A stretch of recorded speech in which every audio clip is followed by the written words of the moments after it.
If we are earnest and sincere about our efforts to work on ourselves in order to achieve a harmonious development of ourselves and to become more conscious, to awaken, it is essential to bring all aspects of our life to our conscious investigation. The way we eat, the way we walk, the way we relate to people, the way we relate in our intimate relationships, the way we manage and spend our money, all aspects, the mind, the way we take care of the body or the way we ignore the body. So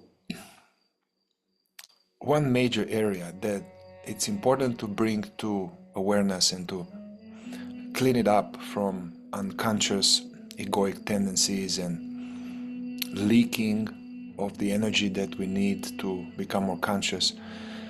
So one important area is the area of talking. We talk a lot, so this is a major human being manifestation, and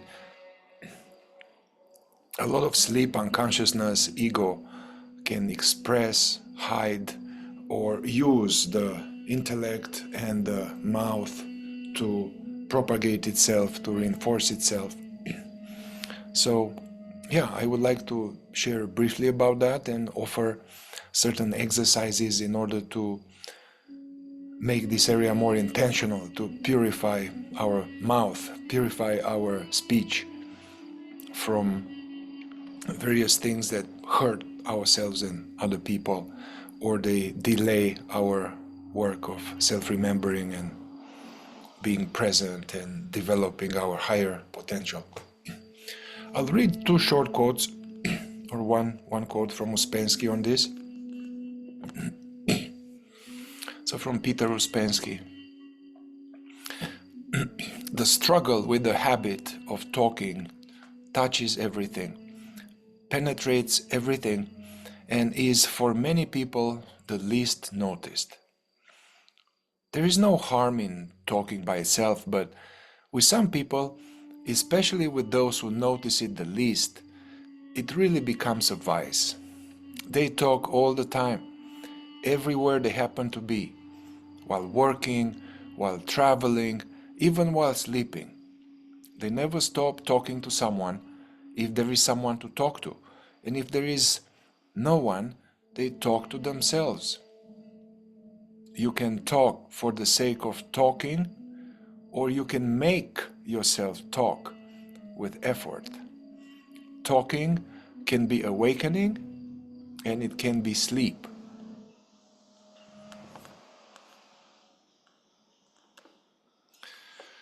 So whether you are interested in Eckhart Tolle's teaching, Power of Now, or Adyashanti's teaching, or you are interested in this deep, non-dual, deep teachings, Nisargadatta Ramana, or student of the Fourth Way, or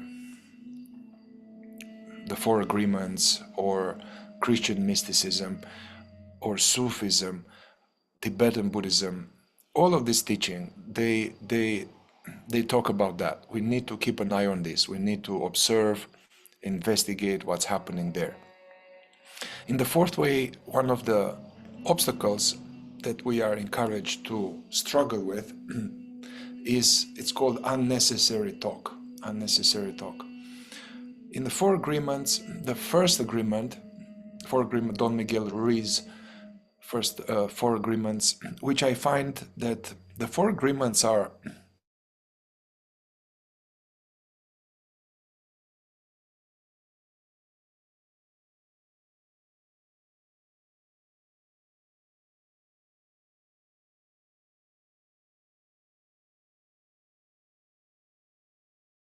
it's nourishment. We can weaken it, and we can diminish unnecessary suffering, created, self-created suffering. So by applying the Four Agreements, we diminish a lot of this unnecessary suffering. So the first agreement was be impeccable with your word. Be impeccable with your word. So in this first agreement, the idea is that the word, this is like a powerful expression. Because if we are divine being as we are, whether we are conscious or unconscious, there's a lot of power in what comes out of our mouth and what comes of our head. So part of the first agreement, be impeccable with your word, is to clean up this out of integrity, lying, hurtful speech, gossiping, judging other people, expressing our internal reactivity to them, criticizing, judging, putting down, insulting, disrespecting. This can be outside, this can be inside.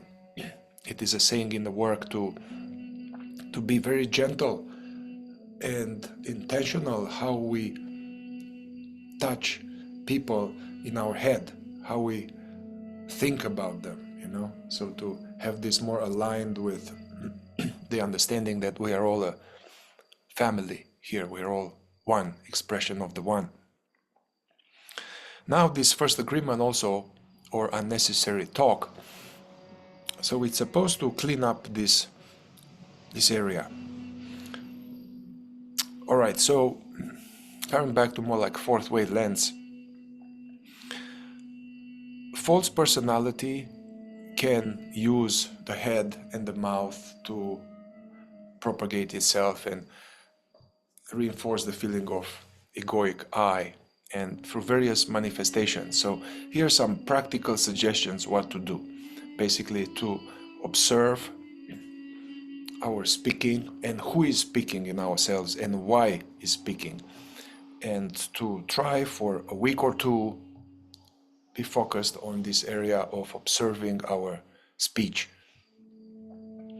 Some unconscious mechanical speech that leaks energy can be from various parts of ourselves.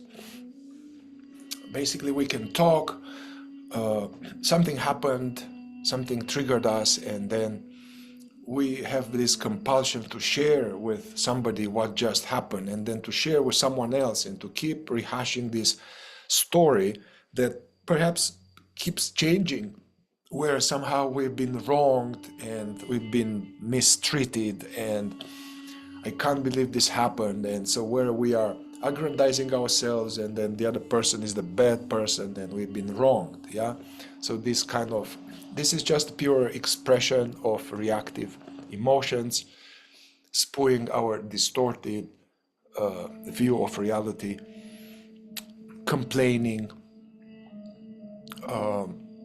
gossiping, talking about our problems. I'm not saying now not to talk ever about your problems. Yeah, there are important times when things are tough. You have a wise friend, you have a guide, a mentor, or a therapist. You can talk about that. Talk one time, twice, thoroughly. But the tendency that I'm talking about is to one of the most mechanical things, to talk about our problems, to talk about what's difficult,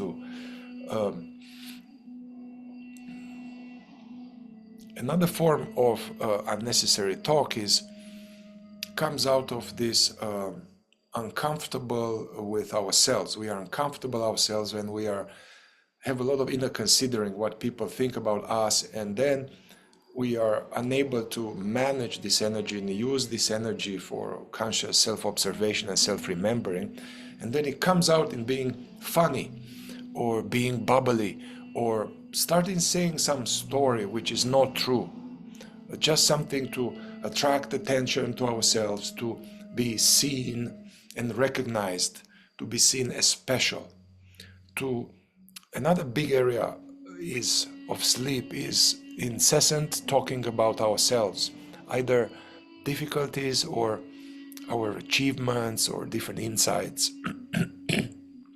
Everybody on the path, we all have certain chief feature or certain chief pattern where we fall asleep, and there's some kind of compulsive pattern of being in relationships. Or so many people have this, what's called in the fourth way, vanity, either inflated imaginary picture of ourselves where we feel we are better than others and superior, we know better, the other people are stupid, or we feel a deflated type of vanity, which is kind of the same, where I'm not good enough, self-pity, self-deprecation. So it's important to refrain from this kind of talking about oneself. That's a very powerful exercise for vanity and for disciplining and becoming deeply aware that who is talking and why is talking in ourselves, to refrain from talking about ourselves for a week. And the exercise is to also do this in a skillful way, to not boast about what we are doing, like, hey man, I'm doing the special fourth way exercise not to talk about myself for awakening. So no, we don't want to do that. We want to be inconspicuous. Nobody knows about it. When you pray in your closet. Don't let the right hand know what the left hand is doing. So don't use your spiritual work to aggrandize even more the false personality. So we can just have a clear aim, and we are just watching how this wants to come.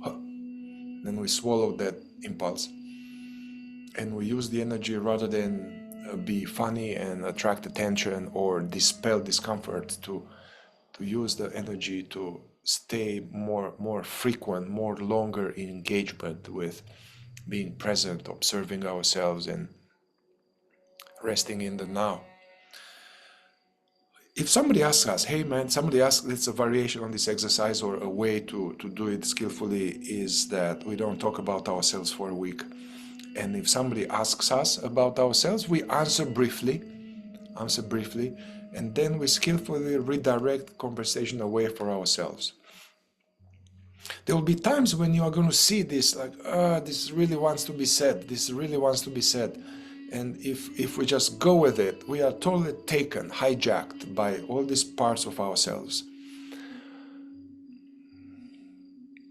In the Christian mysticism, talk about guarding of the heart, being watchful in the heart and seeing whatever disruptions are there, whatever ill will, whatever reactivity is there. Actually, we have to start with the guarding of the mind, because often our mind is unguarded and any thought comes along, speaks, is believed as true. So more like watching this inner watchfulness, guarding of the mind, and not consenting to chew on every bone, and allowing just more space, just being. We have excess of thinking, and instead of living in thinking, we can live more in being present, in sensing, in hearing, feeling the body. Yeah, so anyway, there is the guarding of the mind, because usually the mind is unguarded, and then some memory comes, and then this stimulates some negative emotion and reactivity and feeling of the sad song. I made a video recently reading from Dr. Maurice Nicole, where talking about observing this song. Everybody has this song, like a sad song, that about me in a certain way, that we keep replaying. That's another good exercise for this week, for the guarding of the mouth, yeah. So guarding of the mind, guarding of the heart, then guarding of the mind, of the mouth. So to refrain from all of this that I mentioned so far, the sad song that we keep playing, talking about our difficulty over and over, talking about some kind of juicy story, hunter story that keeps changing, and complaining, gossiping, talking about myself. Yeah, so this is not just in order to be kind of very controlled, intentional, very noble soul. It's not about that. It's more like we refrain, we are disciplining and putting this guarding, this awareness, in order to bring more awareness of who is talking, and in order to diminish this basically state of identification.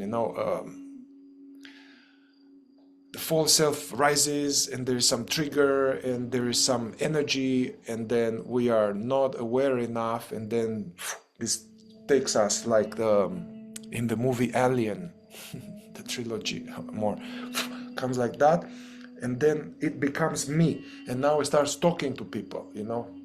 So we want to get more better, more alert to notice these parts of ourselves which are not our highest parts, and then they are like parasites in some way. You know, we are making, all of you are making pretty serious conscious effort, meditating, walking meditation, observing yourself, working with daydreaming, transforming negative emotions. So we are all doing good work like that. And then 4 a.m., 4 p.m. we meet with someone and start blabbering all over the place about all kind of stuff. So then we lose all the energy that we have accumulated. So then we can't allow, we are not allowing our internal divine factory to enhance its production, you know, towards the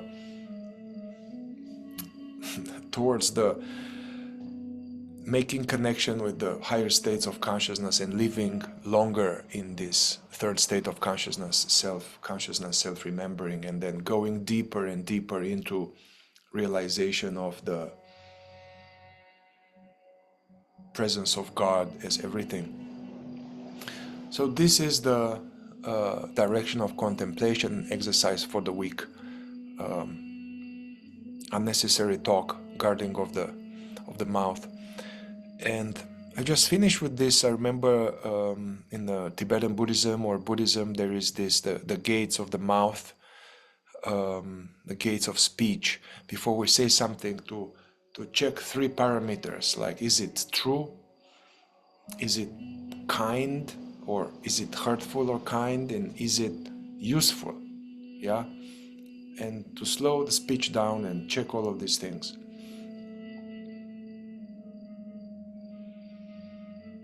Now, another area is that we are with someone, a friend, we are walking on the street, and then there is some silence.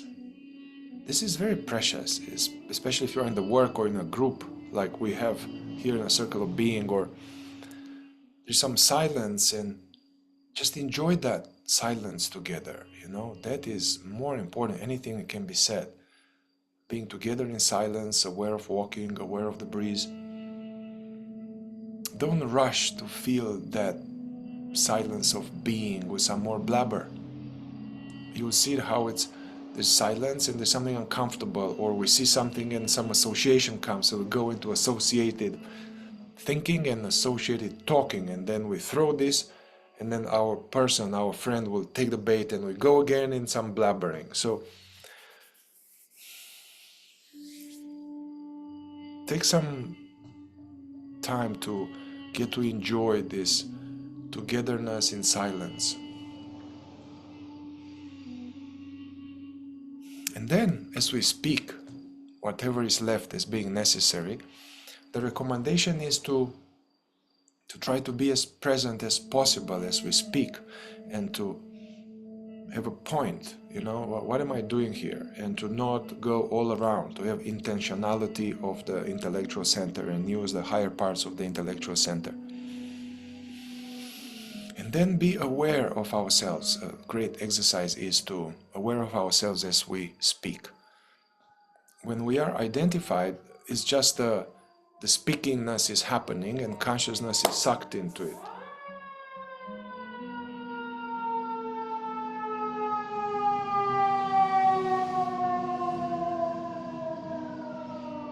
Alarm clocks.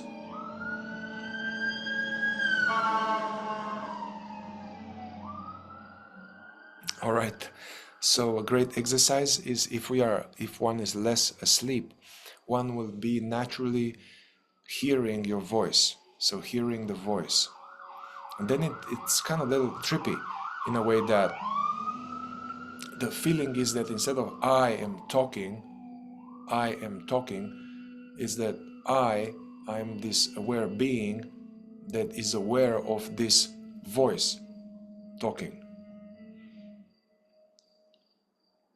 All right, everyone.